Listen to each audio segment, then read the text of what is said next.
Assalamualaikum warahmatullahi wabarakatuh. Halo guys, sudah tahu belum? Uang pajak itu untuk negara sebenarnya buat apa sih? Nah, jadi negara dalam menerima uang pajak sebenarnya ada 4 fungsinya.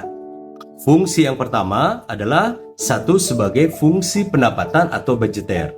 Maksudnya apa? Jadi memang di APBN kita itu 75%-nya pendapatan negara dari sektor pajak. Makanya pajak sebagai fungsi pendapatan. Nah, uang yang begitu banyak itu digunakan negara adalah untuk satu, membayar gaji ASN, untuk membayar operasional negara, dan juga untuk pembangunan. Nah, fungsi yang kedua, pajak itu sebagai pengatur. Maksudnya apa pengatur di sini? Jadi, dengan adanya regulasi pajak itu bisa mengendalikan dalam produksi lokal. Nah, ini kaitannya adalah dengan proses impor. Dengan ada regulasi pajak, maka barang-barang impor itu akan jauh lebih mahal harusnya. Karena ketika barang impor itu ada pajak impor.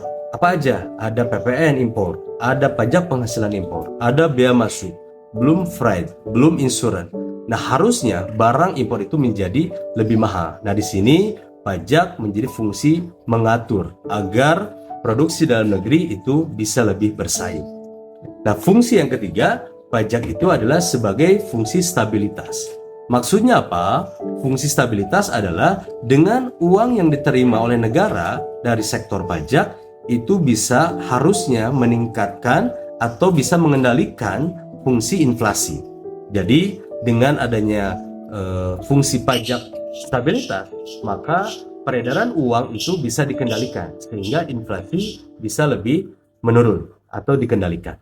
Nah, fungsi yang keempat adalah sebagai fungsi redistribusi pendapatan.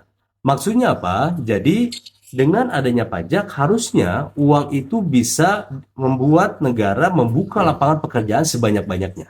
Dengan membuka pekerjaan yang selapang-lapangnya, maka masyarakat bisa banyak bekerja sehingga perekonomian dan pendapatan terdistribusi dengan merata. Dan ekonomi bisa berputar dan insya Allah ekonomi menjadi lebih baik. Begitu teman-teman, itu adalah 4 hal uang yang kita terima atau negara terima dari sektor pajak. Terima kasih. Assalamualaikum.